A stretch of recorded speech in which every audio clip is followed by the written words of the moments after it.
अजितदादांच्या विमान अपघातामागील खरं कारण समोर आले। तर मिळालेल्या माहितीनुसार ज्यावेळी विमान बारामतीत पोहोचलं तेव्हा बारामतीत दाट धुकं होतं, धावपट्टी दिसत नव्हती। बारामती सारख्या लहान विमानतळाच्या धावपट्टीवर ILS सिस्टीम उपलब्ध नव्हती। यामुळे दाट धुकं असताना विमान उतरवताना पायलटला मॅन्युअल पद्धतीनं विमान उतरावं लागतं, धावपट्टीच दिसत नव्हती। तरीही पायलटनं पहिल्यांदा विमान उतरवण्याचा प्रयत्न केला।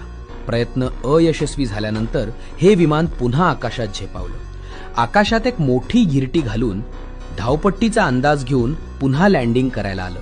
दुसऱ्यांदा लँडिंग करताना विमान यशस्वीपणे उतरेल असा अंदाज होता, मात्र तसं झालं नाही। एक्सपर्टनं दिलेल्या माहितीनुसार हे विमान थेट धावपट्टीवर जाण्याऐवजी मार्ग सोडून बाजूला गेलं। पायलटनं विमान धावपट्टीवर आणण्याचा प्रयत्न केला, पण त्यात पायलटला अपयश आलं आणि पुढच्या 4 ते 5 सेकंदात विमानाचा मोठा अपघात झाला।